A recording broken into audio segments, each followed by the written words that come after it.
Okay, this is my photo essay, Justice for the Justice System. My thesis is the Constitution and the justice system protect citizens. The media and the people are the reason that the system is criticized and viewed as unjust, when in reality the basis of it is to serve a protective purpose. First off, I'd like to talk about the rights to protect the people. The justice system is viewed as a cruel and ironically unjust, actually but the system actually gives us more abilities to succeed than is portrayed by the media and the voices of people. One of the most important rights we have as citizens of the United States is the constitutional right to a speedy trial with an impartial jury.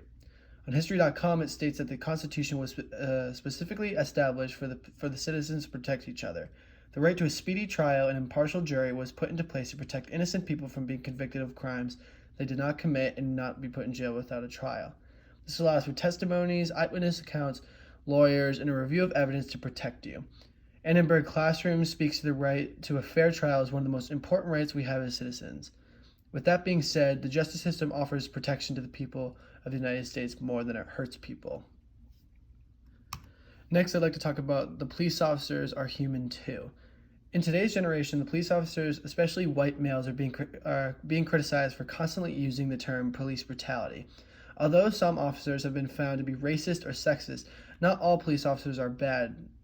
It is not fair for a police officer to go into the line of duty worried about being criticized or fired from his or her job because he or she was accused of being racist, sexist, or harassing a citizen when they are truly not. For example, Officer Bobby Basketball Cop White is notorious for his activeness within the community he protects by playing basketball with local kids at their house while driving by. Officer Bobby White explained that what he does with the local kids is to have fun and show the world and that the media that the police officers are not all bad people, and that officers are being criticized of what the media puts out, but not truly what they do. WKYT presented Officer Robbie's statement of him being a father and that cops are not just robots, and that there is a human under a badge. Police officers do not get enough credit for being great human beings and active members in communities. Police officers should not be criticized for doing what is right because under the badge they are here to protect us.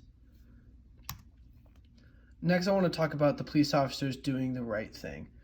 The police can be very lenient with enforcing the law and are underappreciated for doing so. Police officers tend to turn the cheek or look the other way when it comes to cases. Police officers are people too, and they can make the decisions along the lines of their beliefs or how they are being treated in the moment. Justice Elena Kagan explains how the choices of words exercised by the First Amendment can affect a situation. And the problem, she said, comes that when you're saying something that the officer does not like so much, he doesn't look the other way. For an example of a time and place where a police officer did turn his cheek and was more sympathetic to a person was the Garrett Remster case. Garrett Remster was a former drug addict and explained that although Officer Scott McDaniel was doing his job when he was arrested, the officer helped him significantly overcome his drug addiction.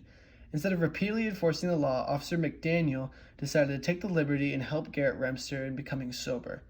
Remster said that he gave, and I quote, "He gave me the chance to learn from my mistakes. He came to me as an equal every time." Lastly, I want to speak to how society is held accountable by the justice system.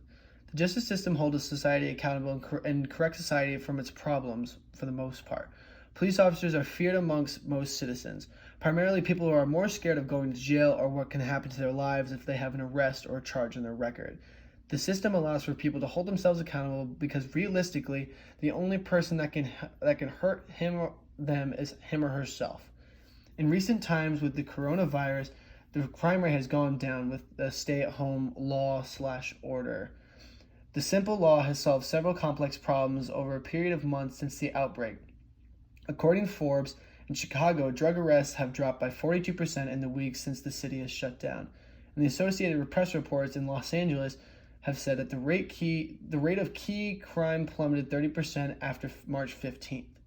BBC then explains that there were 51 reports of assault in February, and then in March, the month the residents began to bunker down at home, and when the stay at home order was significantly put into place, the reports then became 47, and then the numbers in April began to trend down to 13 reports.